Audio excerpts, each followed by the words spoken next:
नमस्कार, क्या आपको मेरी आवाज इस समय क्लियर आ रही है? बिल्कुल दुरुस्त आ रही है sir, wonderful, you have got a wonderful voice.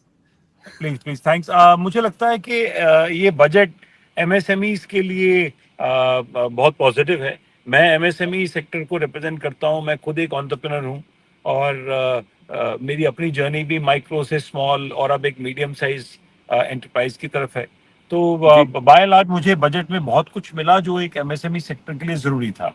उदाहरण के लिए अब जो मैं अगर माइक्रो सेक्टर से कहूँ तो माइक्रो सेक्टर में अब उन्होंने मुद्रा स्कीम के लोन्स 20 लाख तक कर दिया है उन लोगों के लिए जिन्होंने पहले लोन्स की परफॉर्मेंस रीपेमेंट की ठीक रखी है।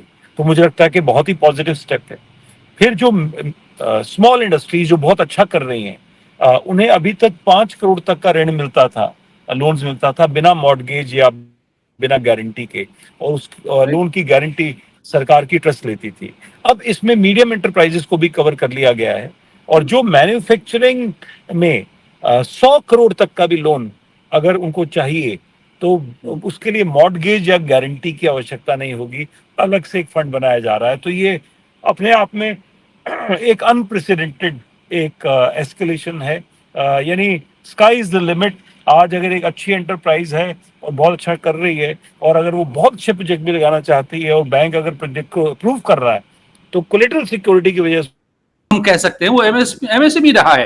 मेरे ख्याल से राजीव जी इज बैक, और अगर उसको वो बीच में कमजोर पड़ा था पिछले दिनों, वो फिर से उसको मजबूती मिलेगी। राजीव जी आप बता रहे थे कि ये बिल्कुल, मुझे प्रोविजन लगता है कि देखिए कोविड के दौरान सबसे जी ज्यादा जो नेगेटिव इम्पैक्ट आया था वो इसी सेक्टर के ऊपर आया था।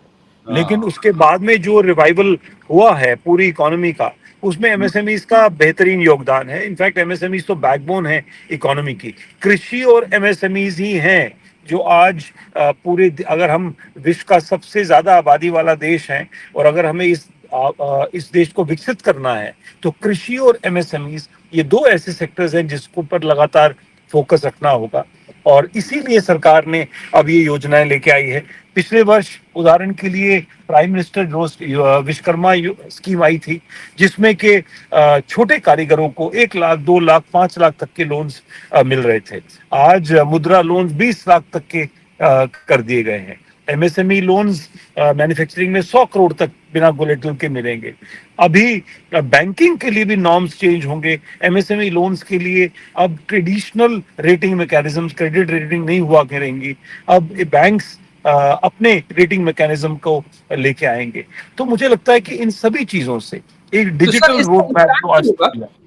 जी सर, राजीव जी इसका इम्पैक्ट किस तौर पर दिखेगा, स्पेशली उद्योगपतियों के लिए, स्वउद्यमियों के लिए भी, एंटरप्रेन्योर्स के लिए भी, और रोजगार जिनको चाहिए, नौकरी जिनको चाहिए, उन दोनों को ये कैसे फायदा पहुंचाएगा, ये कदम कैसे बेनिफिट करेगा?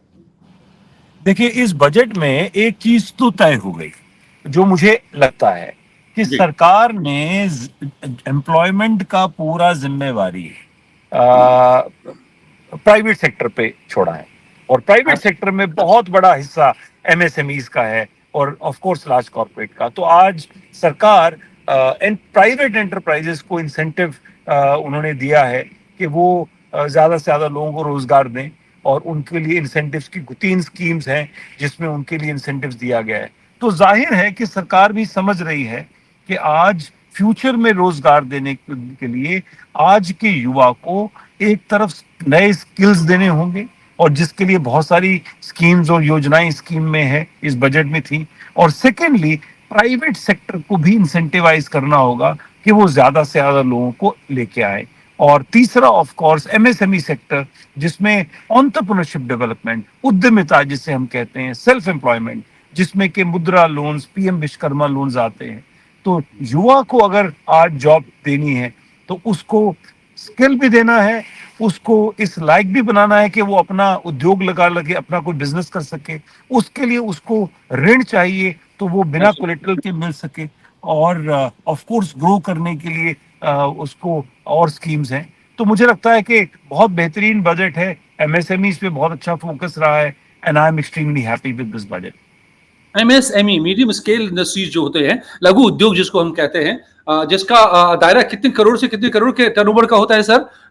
देखिए माइक्रो एंटरप्राइज जीरो से स्टार्ट हो जाते हैं जी और मीडियम स्केल जो नहीं, माइक्रो के बाद स्मॉल और स्मॉल स्मॉल से फिर मीडियम, या तो माइक्रो इंटरप्राइजेस हैं जिनका 1 करोड़ तक का टर्नओवर होता है। तो आप बहुत छोटा यूनिट 1 करोड़ तक कट करेगा तो माइक्रो हुआ। फिर 1 करोड़ से लेके 50 करोड़ तक अगर वो बिजनेस कर रहा है तो ऐसे एंटरप्राइज को हम स्मॉल एंटरप्राइज कहते हैं। और 50 करोड़ से 250 करोड़ तक का टर्नओवर वाले एंटरप्राइज को मीडियम एंटरप्राइज कहा जाता है। तो इनफैक्ट 5 करोड़ तक के एंटरप्राइज को माइक्रो, 5 से 50 करोड़ तक स्मॉल और 50 से 250 करोड़ तक का मीडियम। तो ये और ये सबको भारत में ये जो डेफिनेशन। पॉलिसी जी बजट में जो प्रोविजन किया गया है और ये पॉलिसी लेकर जो आई है गवर्नमेंट, उससे इन सभी को फायदा होगा, माइक्रो स्मॉल इन सभी को फायदा होगा। इन सभी के लिए योजनाएं हैं और मुझे लगता है कि ये यही एंटायर ये जो सेगमेंटेशन है, सबसे ज्यादा तो देश में माइक्रो एंटरप्राइजेज ही हैं और इसके लिए रूरल योजनाएं, entrepreneurship development, plug and play parks जो अभी 100 शहरों में बनाए जाएंगे, मुझे लगता है इस सभी का फायदा मिलेगा। Congratulations sir, you seems quite happy with the budget और हम उम्मीद करते हैं कि इसका फायदा उद्यमियों को तो मिलेगा ही, उद्यमियों को मिलेगा तो उसका फायदा रोजगार पाने वालों को मिलेगा, बेरोजगार युवकों को मिलेगा, क्योंकि अगर उद्यम अच्छे से चलेंगे तो उसमें रोजगार का सृजन होगा और यही लक्ष्य है इस वक्त कि ज्यादा से ज्यादा रोजगार का सृजन हो, चाहे जिस सेक्टर के और जिस भी स्केल पर हो, लेकिन हो। और ये कोशिश है और आपको लग रहा है कि बिल्कुल इसके लिए उचित कदम उठाए गए हैं।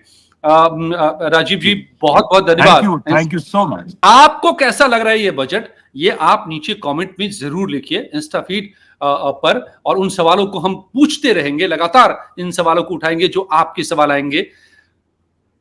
अगर अब तक इस चैनल को सब्सक्राइब नहीं किया है तो सब्सक्राइब कीजिए, लाइक कीजिए, शेयर कीजिए, ताकि अब इंस्टा फीड पर लगातार आपको आपसे जुड़े मुद्दे इसी बेबाकी के साथ मिलेंगे और आप हमसे सीधे जुड़ पाएंगे। धन्यवाद दोस्तों हमारे साथ जुड़ने के लिए फिलहाल इस चर्चा में।